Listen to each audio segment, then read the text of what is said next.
be first, is this reasonable for size? Yep. Cool. Going to be talking about two-stage stochastic optimization, specifically boosted sampling, which is a way to take some problem that has a nice looking deterministic approximation algorithm and then get a slightly worse but still mostly nice approximation algorithm for the stochastic version. The main motivating example is going to be Steiner trees. It can be done for a bunch of other things. Many of those other things have better ways to do them, but this still gives, a way. The main unfortunate thing about this is some constraints that it puts on the problem. That's what it means to be nice. I'll define that more formally in a second. But I will talk about boosted sampling in the kind of general way, and then we'll run to Steiner trees as a specific example. Then I'll talk about this in some moderate level of detail. Then I'll talk a bit about some generalizations. Our example is going to be rooted Steiner trees, which is important. We need for this to be nice a sub-additive problem, but it turns out you can still do it for non-sub-additive things, or at least an unrooted Steiner tree. It's just more of a headache, and you don't get as nice of an approximation. Still constant, but both of these are going to be constant relative to the approximation ratios, the nice one that we get. But yeah, then we'll talk about the sample average approximation technique, which I think was mentioned in the summer and talked about in some level of detail. But this I won't talk about in a lot of detail, but it basically takes care of all the things that this isn't nice for. The main thing with this, many of you have probably seen the definition, but for those of you who haven't, the idea here is to take n samples and take minimize or find the best solution for the average case of those. And as you take more samples, you'll get better and better solutions using your deterministic algorithm on that sample case to find the stochastic case. But the main problem is we don't know how many samples we need to take. Maybe it's big. As it turns out, for the things that this gets a solution, but not a very good solution for, you can use this. But this kind of breaks for Steiner trees, so this isn't completely irrelevant. Right.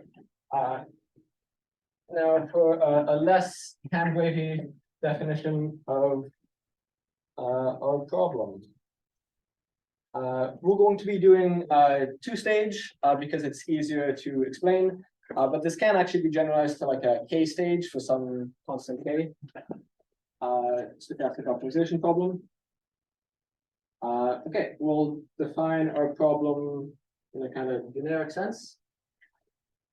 We'll call our problem pi, capital Pi, and we'll sometimes look at the deterministic version of pi. That's where we have our nice looking approximation algorithm. For this, we'll be sampling some specific case and then running it. Or sometimes I may or may not write this stochastic version of pi. That's just the problem we're looking at. Great. So we'll have a universe U of clients or requirements. All of this should be contextualized in Steiner trees because that's the thing we like. But you can do this more generally. Say vertex cover is something that you can do. So in Steiner trees, the universe U is the edges. Yeah. Okay. And the problem is just like the problem. Yeah, just like the whole instance. Okay. I'm mostly just saying this, so like if we're running our deterministic algorithm, approximation algorithm, then it's well defined on this. It's not really well defined on this because it's things are coming from these distribution. Who knows what they are? Yeah. Okay. We'll have X as the set of elements we can purchase.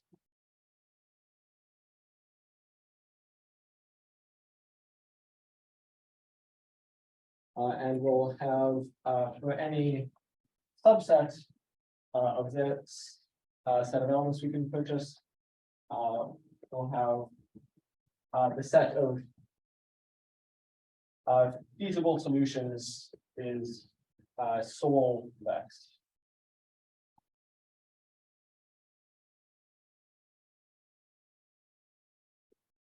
Great.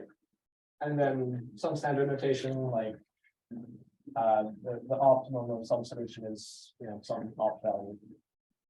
Okay. So first kind of hiccup requirement thing that we need for this to be nice is that we need sub-additivity. In the general case, we do need this. For Steiner trees, it turns out we can get it without this, but it's just worse and more complicated to explain.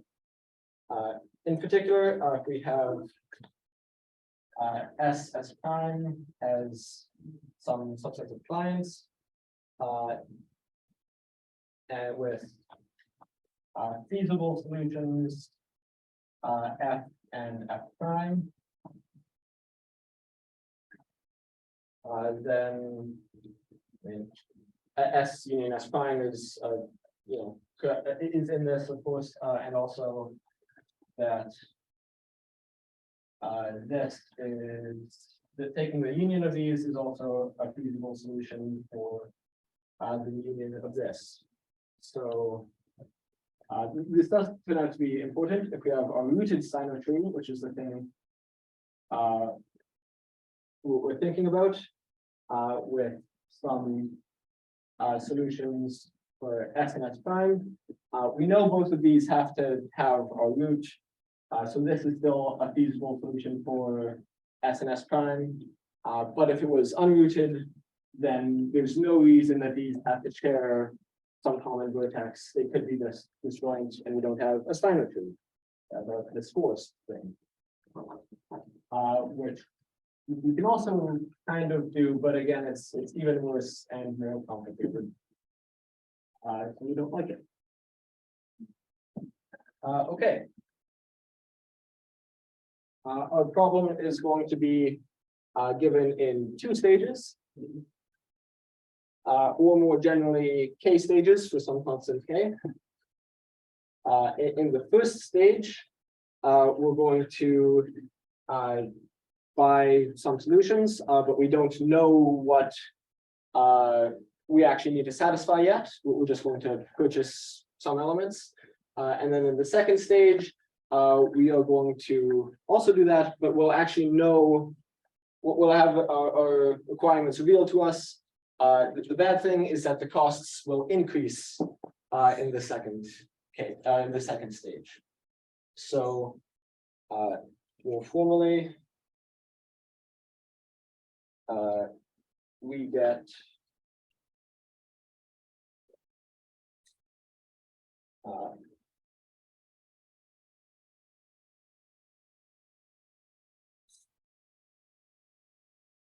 we know some distribution, which is going to tell us the likelihood of getting some particular requirement in the second stage. And we have costs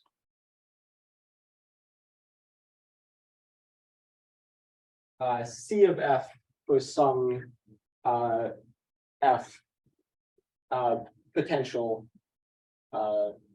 thing that we can buy. In the second one, we'll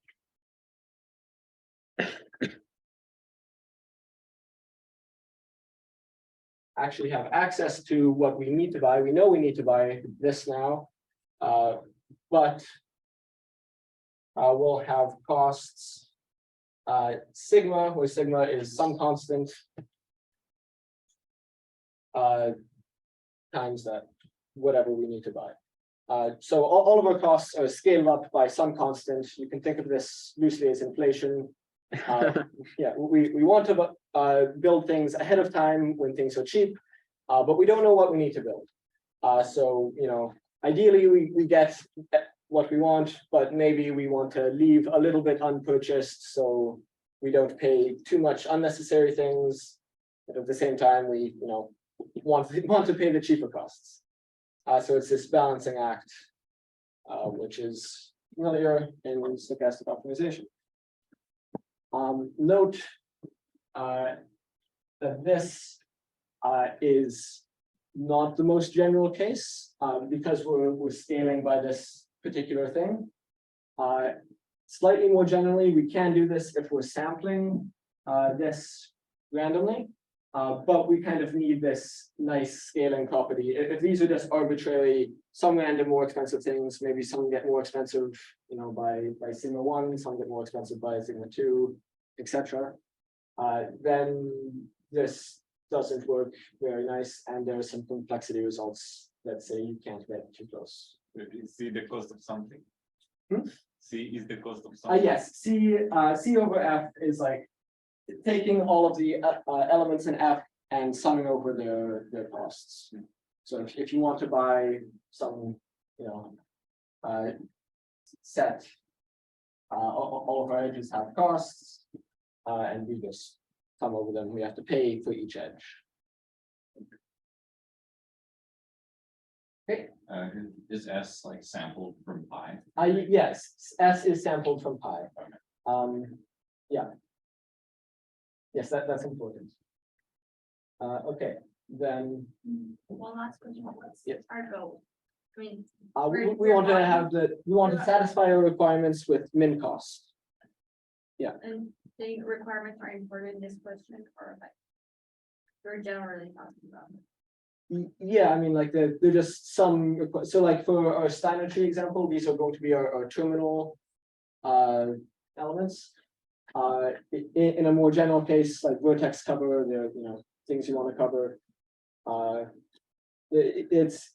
I'm kind of phrasing this in this general setting, and then later we'll go through the specific case for Steiner trees, which is maybe more grounded, and will make a bit more sense. Right. Okay, then last thing.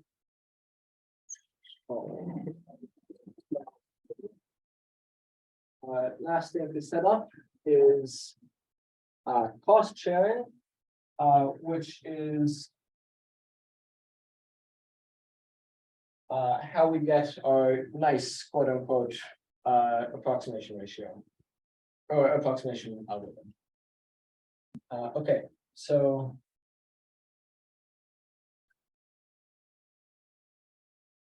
given some alpha approximation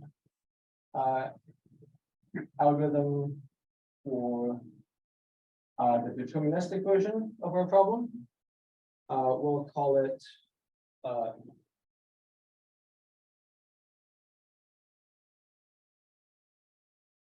this C, yeah, from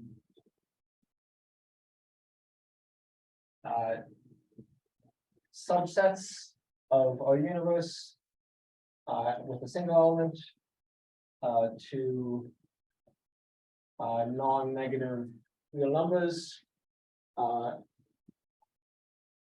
beta strict cost sharing.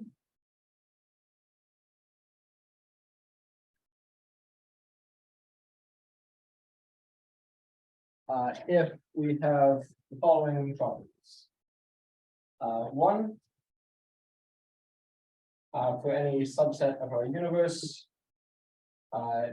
we only need to look at elements in this set. If we want things to be positive.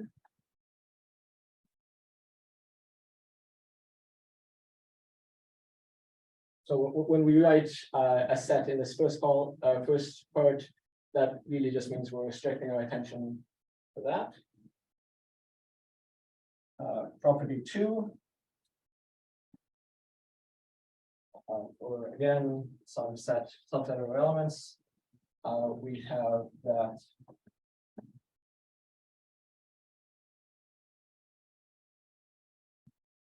Summing over this function is at most the cost of an optimal solution.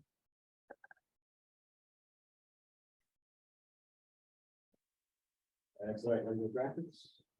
Yeah. And third, we'll have if S prime is the disjoint union of S and T, then summing over everything in T.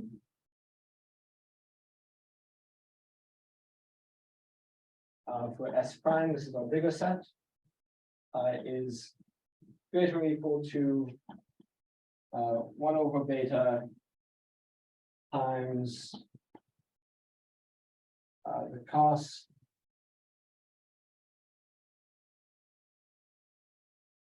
of augmenting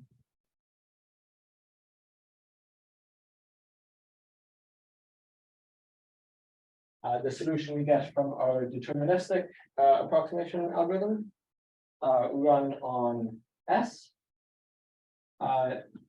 to some feasible solution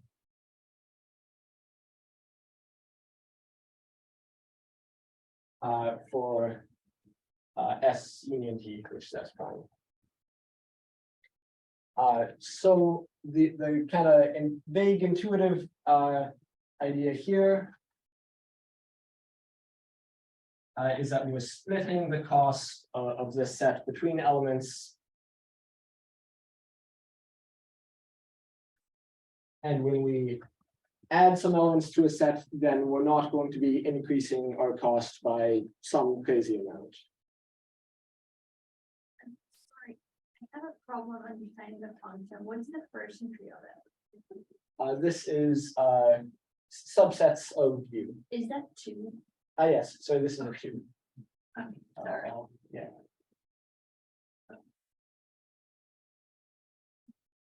Thanks. What does this mean, like cost of augmenting A of S to something? So we run our deterministic approximation algorithm on S, and then it's feasible just on those requirements S. But if we want it to be feasible for S prime, which is S union T, then we also need to increase T, but have T covered by our solution. So we need to add some elements to cover that.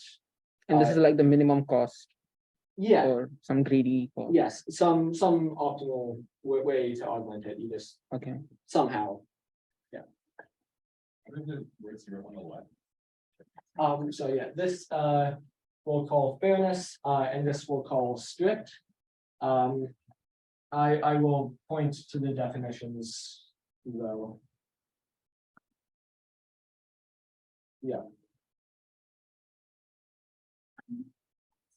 So the function is getting a subset of the elements of the universe, and U is again an element, or it's like This is some element, yeah. only one single element. Yeah, sometimes we'll say maybe notation wise.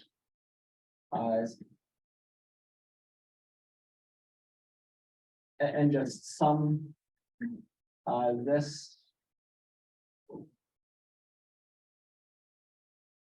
Just sum it for the elements in it.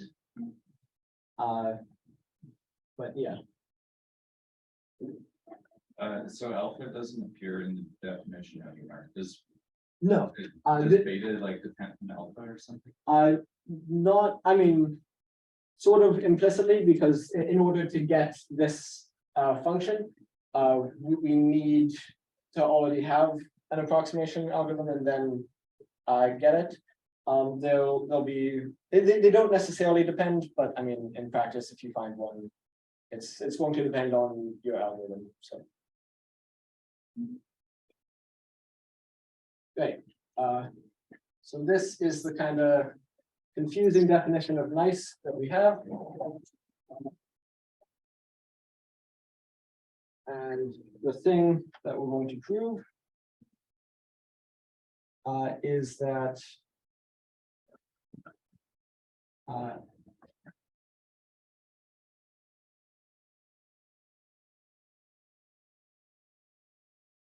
if we have an alpha approximation algorithm for our deterministic problem, which has this beta strict cost sharing function here, then we can get an alpha plus beta approximation algorithm for our stochastic problem. Yay. This is what boosted sampling is. This is the result of that. Okay. We'll write down the algorithm. We are going to draw sigma samples D1 through the sigma. So we're going to assume sigma is an integer here, and we're also going to assume that it's bounded polynomially in our input. So we're not scaling by some exponential cost in the second part.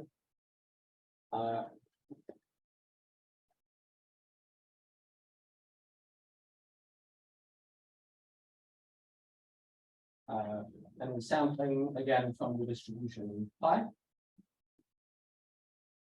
And then we'll just call D as the union of all of these DI. Okay. Then step 2. Using our alpha approximation or alpha approximation algorithm, we'll first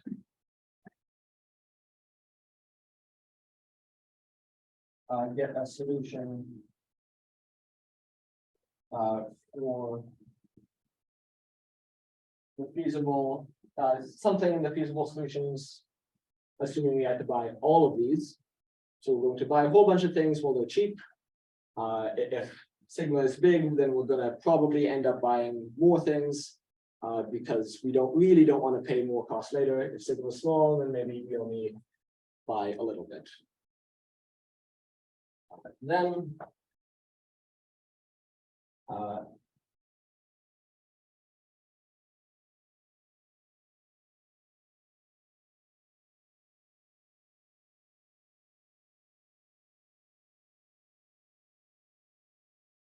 if we now we're in the second stage, we're given some set of clients that we've actually sampled. So we know this is a thing we need to buy now. Then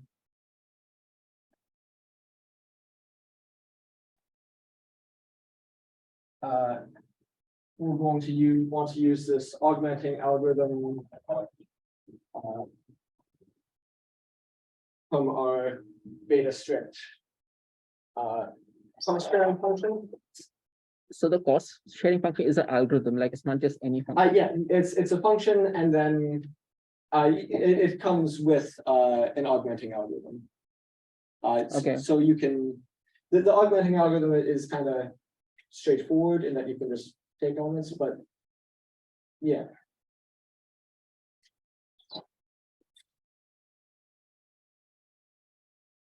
Okay.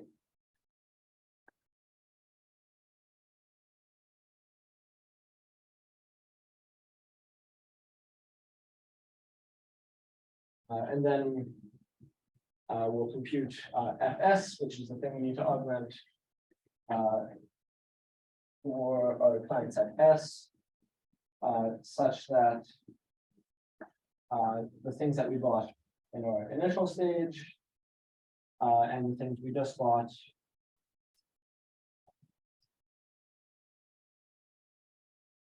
is some feasible solution. So we're going to sample a bunch of things from our distribution, and we're going to get some approximate solution just buying all of them while they're cheap. Then we're going to actually get what we need to buy. Hopefully this is mostly covered by sampling a bunch of things and buying them. But maybe it's a little bit not covered and we'll need to buy some more things for FS. But because we have this beta strict cost function, we won't need to buy too much. All right.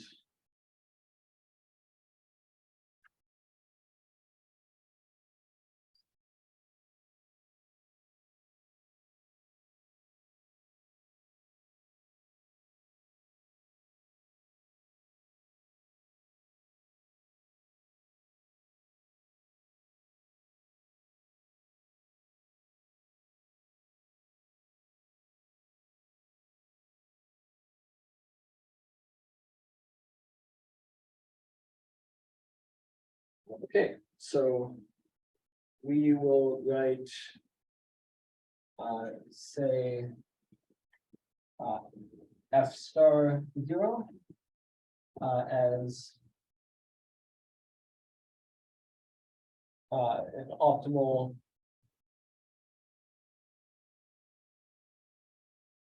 first stage solution, and Fs star as an optimal second stage.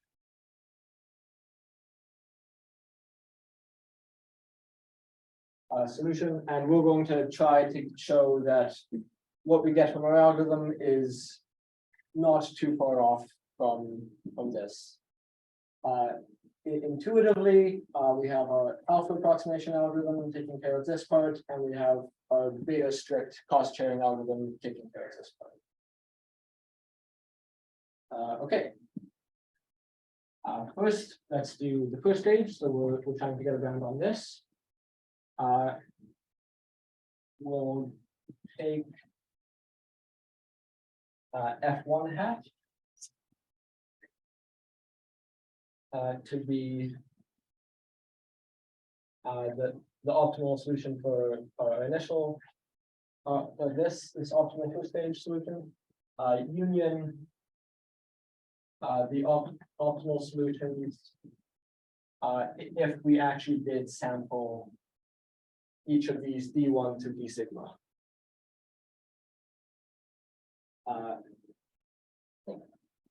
The expected cost. Okay, well, first we note that this is a feasible solution for D because we cover all of these things, which is great. And our problem is sub-additive, so this is actually a feasible solution. We can take the union and we're done. Okay. So the expected cost of this is separating out our first stage from all of these second stage ones. We know that this first stage is the optimal one. These are some particular values.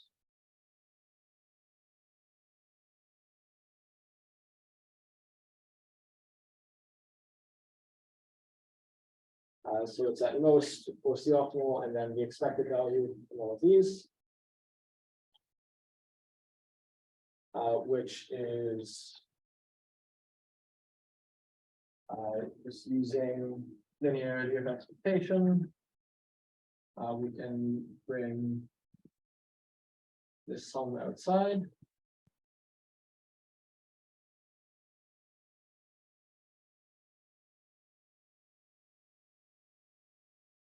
Then each of these is sampled independently from our distribution pi.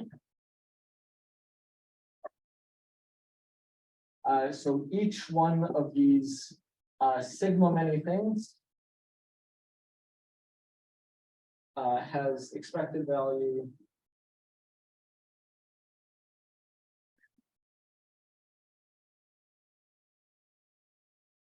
the probability of getting some set for all of our sets times the cost of that set. And this is just because we're taking independent samples from our distribution pi. And this is our optimal thing. It's the best we can do in the first stage, plus the expected cost from our second stage. Yeah. Then, because we have an alpha approximation algorithm that we run to get our first stage solution on all of D, like on all of these DI, we get that our expected value of this is not F star, this is from our approximation algorithm, is at most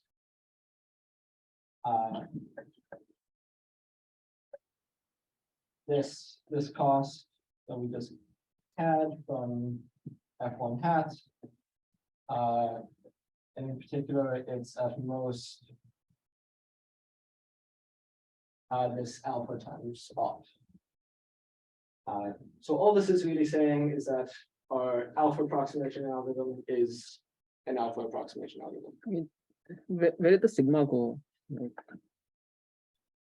Like why is this opt?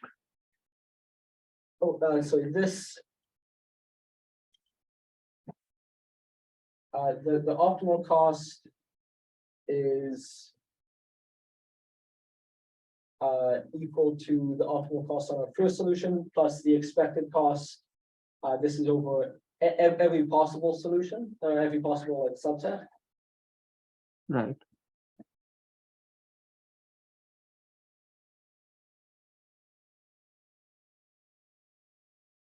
But there's a sigma there, right? Yeah.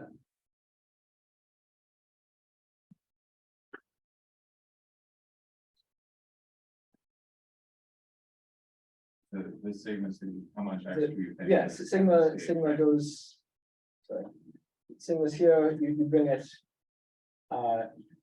Into here, Right, and then right. in the second stage, we're paying. Yeah, sigma yeah. much. Okay, right. Yeah. Thank you.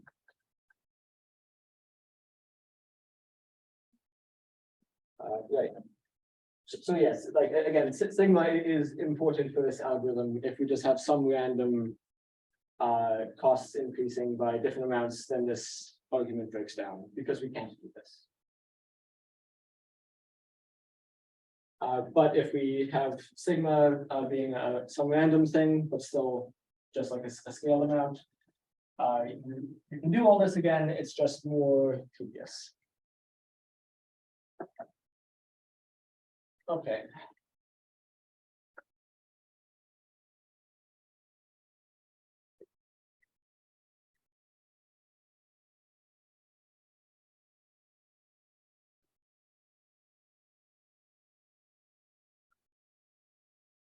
Second stage. So this is when we're using our beta strict cost sharing algorithm to augment our solution.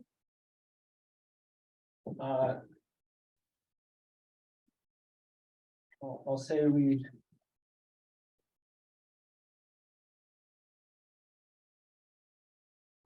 we realized S, so this is the thing we actually need to buy now.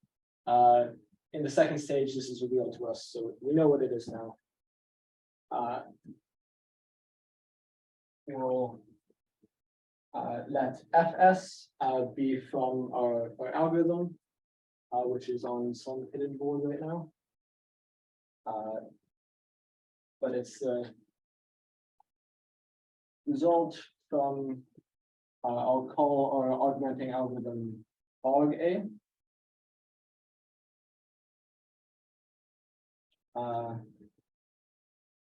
Such that we have our usable solution.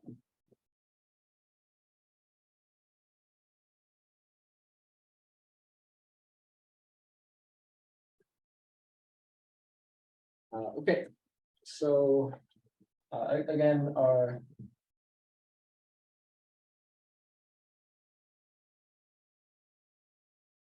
expected second stage cost is this sigma times the expected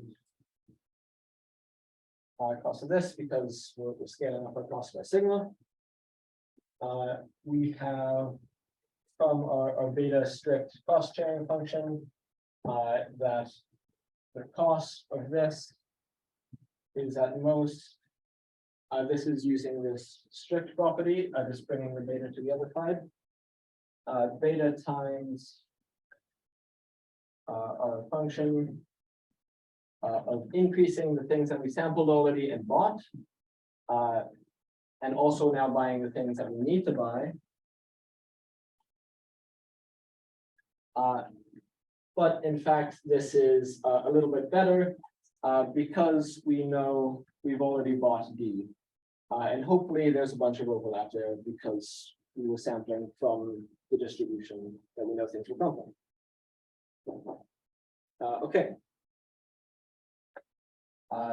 If we buy everything already, then we're happy, we're good. So we're going to be considering things that we haven't bought, and we'll see that there are too many of them. We're going to describe a different way of looking at getting things that we can get buy already. We'll instead sample P1 through P sigma plus 1. So one extra thing.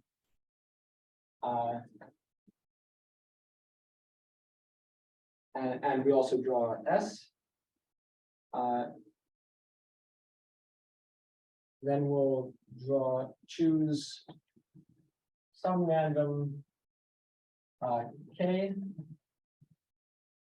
from any of these elements, or in any of these indices, 1 to sigma plus 1, just uniformly, and S, it is going to be EK. Then I'll put hats on these just to show that they're different from what we originally sampled.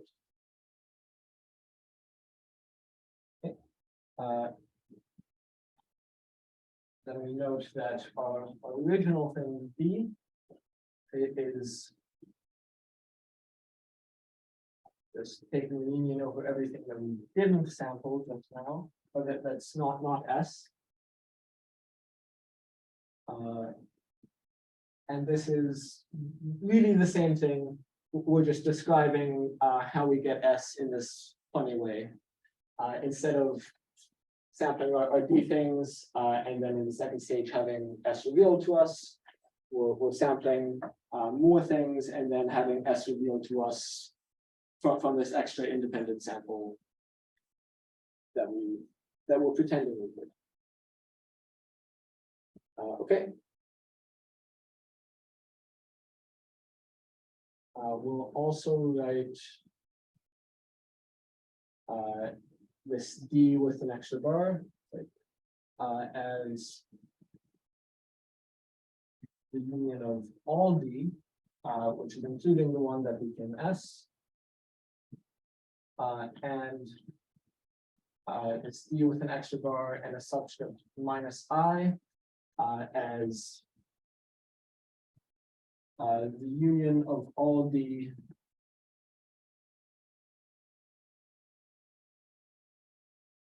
except the one that became S. So this is the union over all I that are not equal to K. That would be I. So that's minus K. Yeah, this is minus. Oh yeah. Okay. Okay, yeah. Sorry, this is everything except I. If it's minus K, then it's originally. If it's something else, then it's something else. Okay. Are those over, unions over D hat? Or, Yes. okay.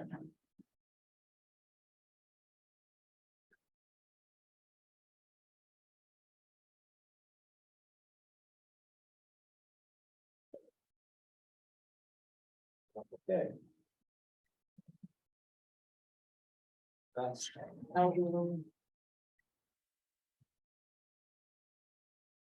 I'm going to.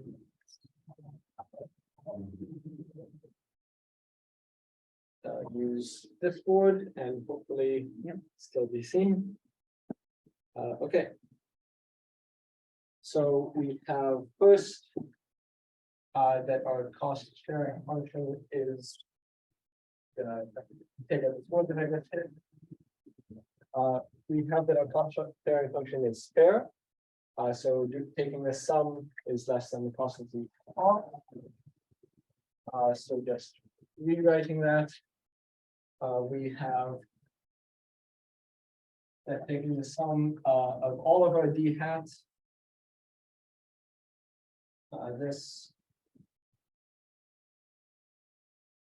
So this is all of our D hats. And then DI hat minus everything else that we don't include in it, just to make sure we don't have any overlap. Is at most the cost of our optimum for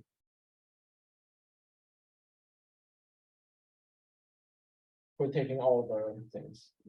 This is just the definition of fairness. It's saying we can split the cost equally, but yeah, you can split the cost between all these things, which is why they call it fair for intuition, I guess.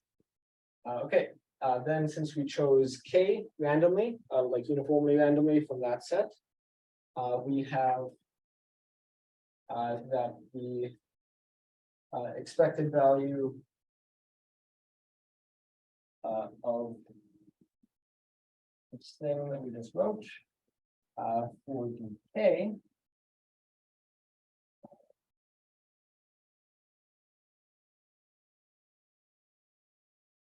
is less than or equal to 1 over sigma plus 1 the cost of our opt. Because here we're summing over everything. So if we choose randomly one of them, then it goes to that. Great. Then, since this is really just the same process that we used in our actual algorithm to get E and S, like without the hats, we get the expected value of our cost sharing function for D union S, no hats. For the things that we need to buy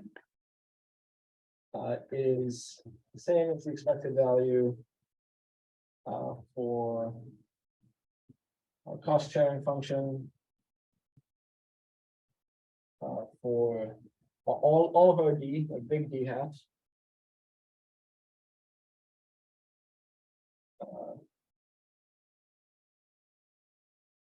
For this thing with BK, which is less than or equal to this.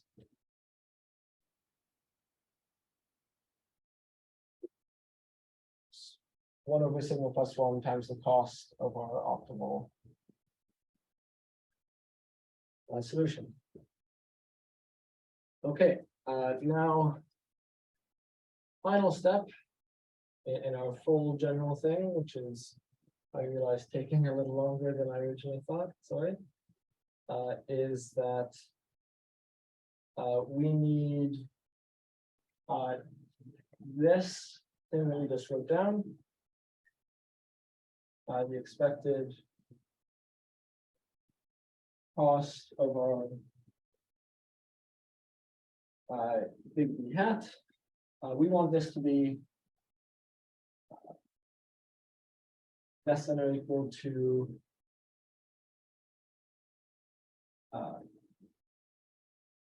sigma plus one over sigma times opt or actual opt that we saw when we were doing the first bounding the first stage.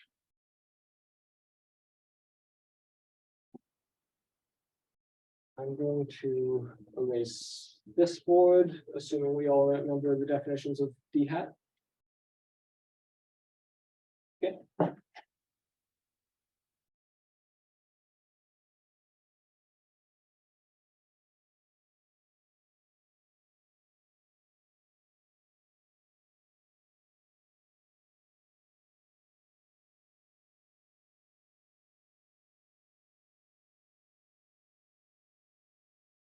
Okay, now we're going to get our second stage and F hat. We'll take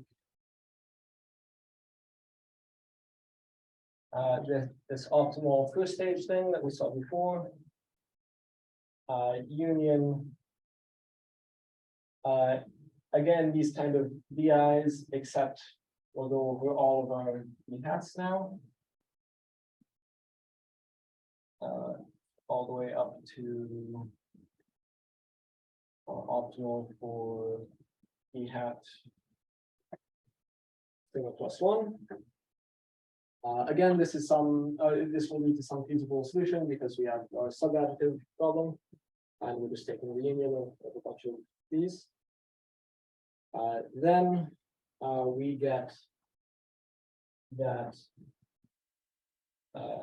the expected value of the cost of big D, which is the thing that we're trying to bound, is at most again cost of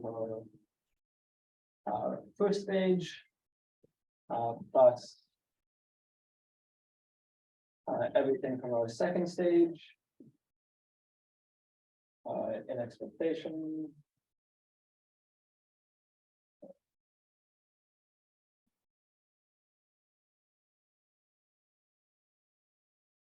Which look familiar, it is more or less the same set of inequalities that we saw before.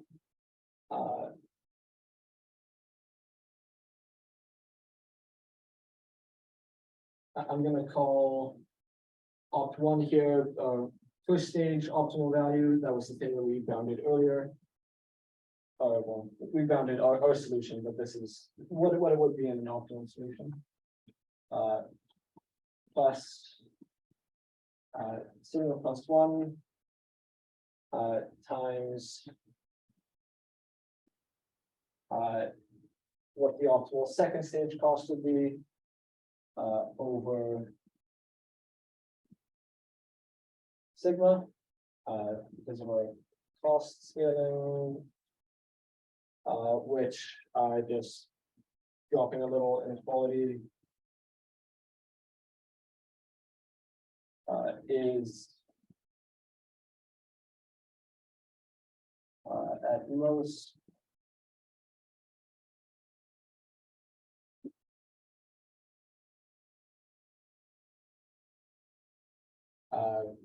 the thing that we want to show, and because it's at most that, we have They can still see this, right? Yeah. I don't know if these. That.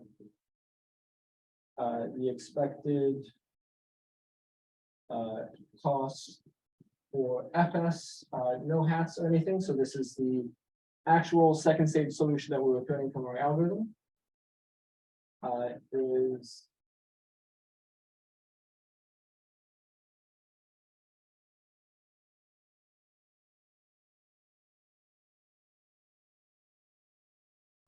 At most. Beta times the expected value of. How much we needed to augment by.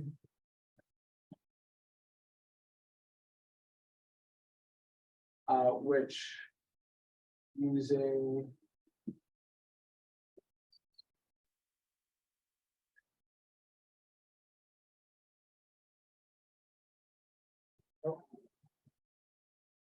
Using something that I think I erased, we know this, and then we plug in the ground that we just got. And we get.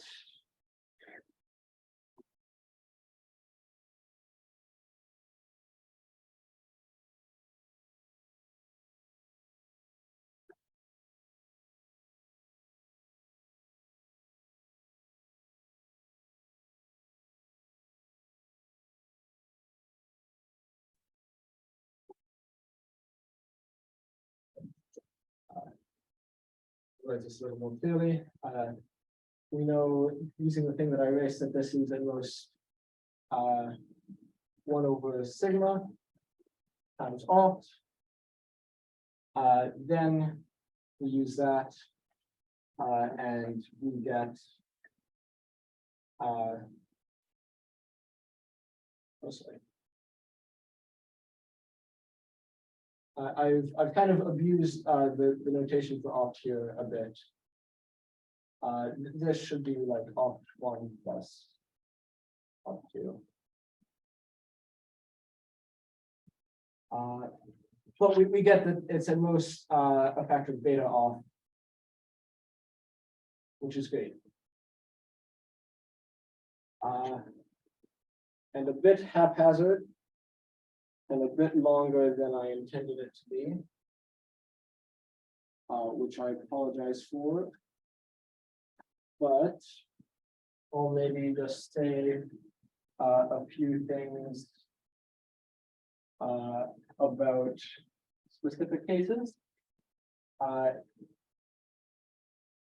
The stochastic Steiner tree that I wanted to talk about has a kind of famous two approximation for this deterministic Steiner tree using NSTs. And if you assign every edge a cost of 1/2, then you just sum over edges, and it's you get fairness immediately, and then you get strictness through a little argument about connectivity. Strictness we call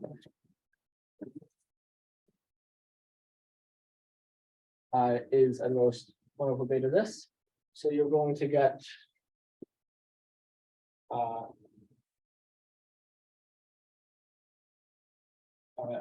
2 strict function just using connectivity, which is great, and immediately gives you a 4 approximation for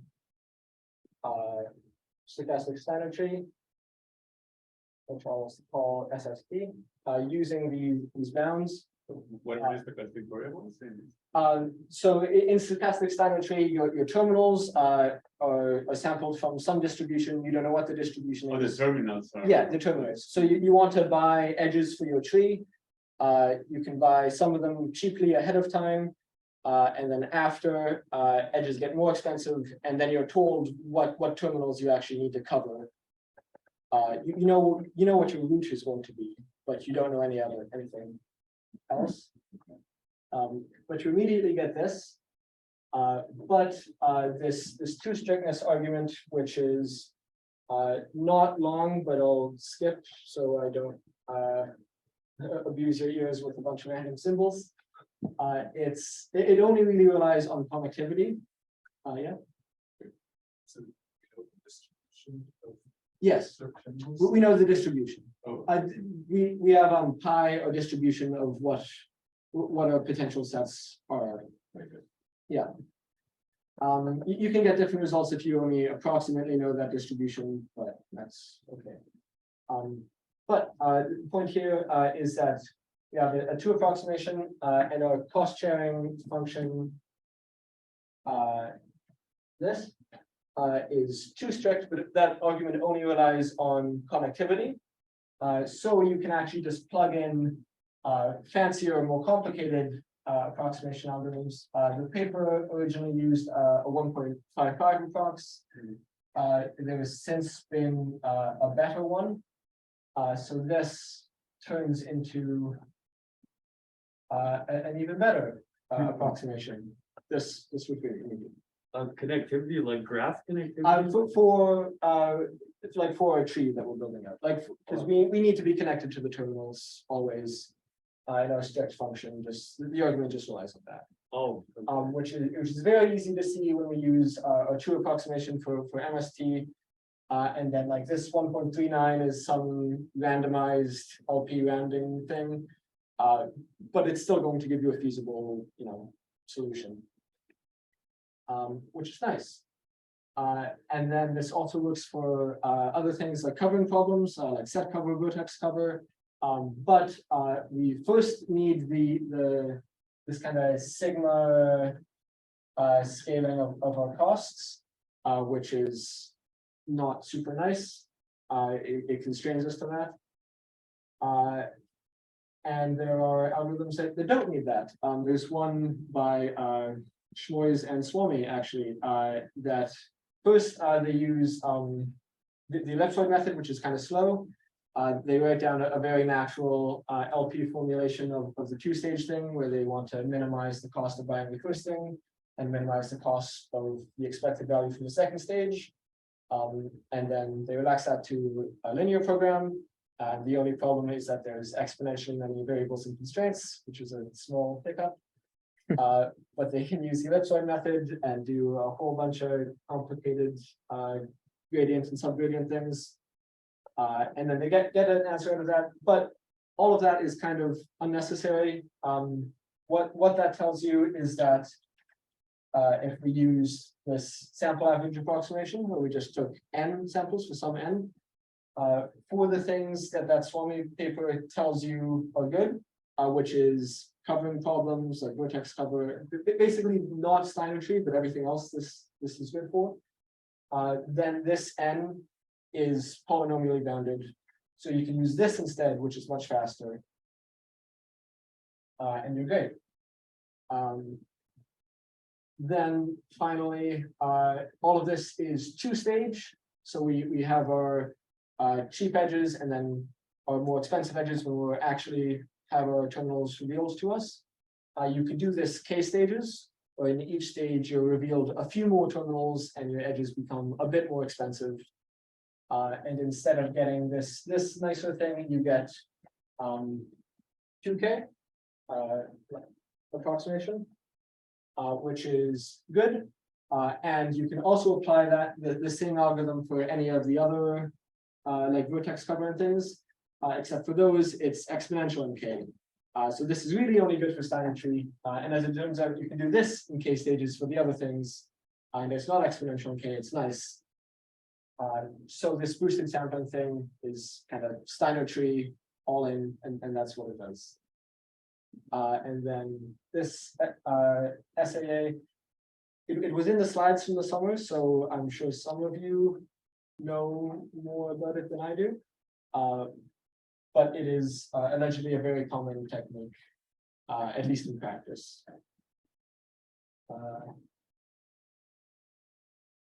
Yeah.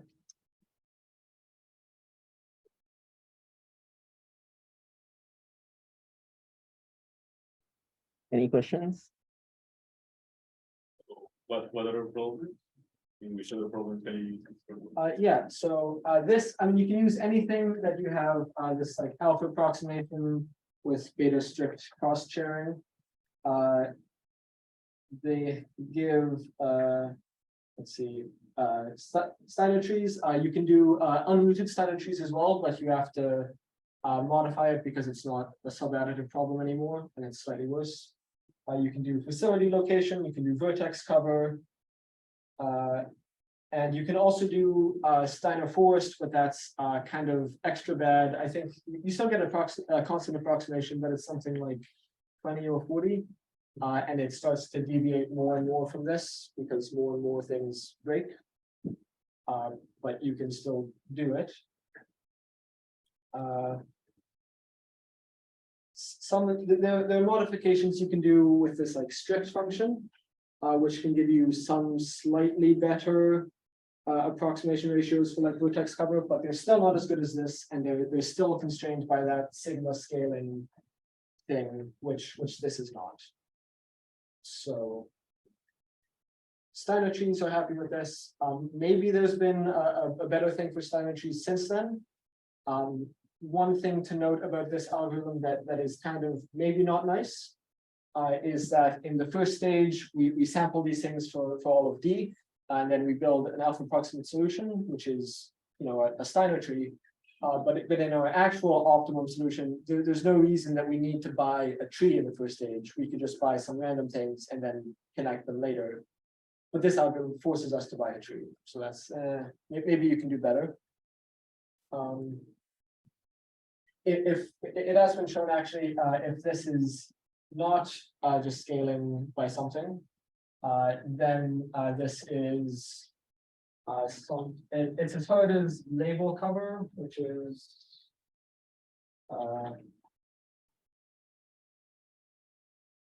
something like this. Not constant. Sorry, so this is if you scale like each if you have just arbitrary second stage costs. So okay. if you're not scaling by anything, or I mean, like you'll be increasing by something, but you know, maybe some things increase according to a function, some things increase to just some random thing that's given to you.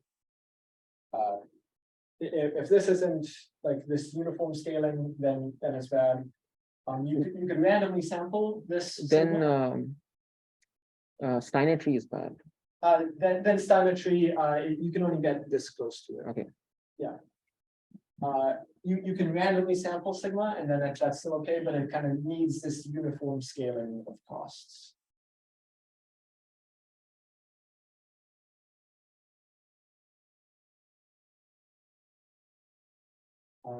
Yeah, if you want more details about this, Swami did the ellipsoid method thing, and then he also did the conversion to SAA. So you can pester him for details, and hopefully he finds it charming and nostalgic.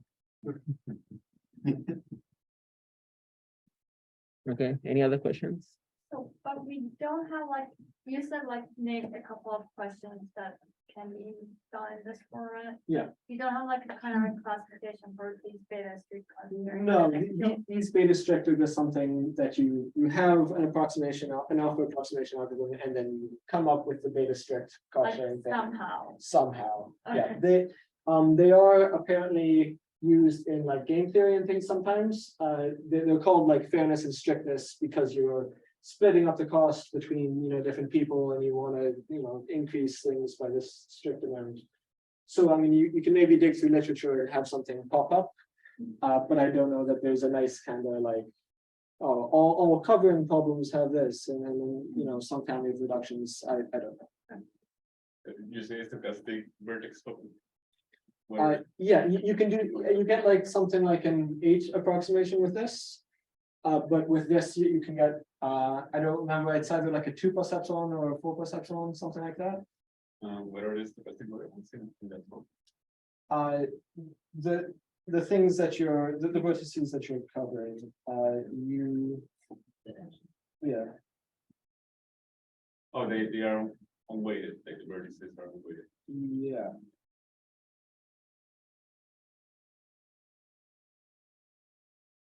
Oh, I guess another thing, Steiner trees have what is that, like a p-task or something if it's in like Euclidean space. So if you have the stochastic Euclidean Steiner tree, then this is even nicer. It's really just depending on that. So, yeah. You know, if there's an analogous kind of thing to packing problems. Like the problem statement doesn't really translate, but Yeah, I do not. I mean, I'm sure there's some vague idea where you sample things and then you get some information from that sampling. And then you do it, but that's just kind of all of stochastic optimization. I assume like sub-additivity will break.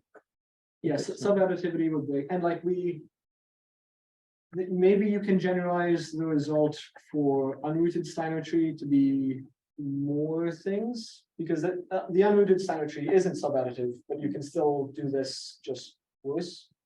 But that case is, they only really did that for unrooted Steiner tree, not for other things. So I don't know of anything else to talk about.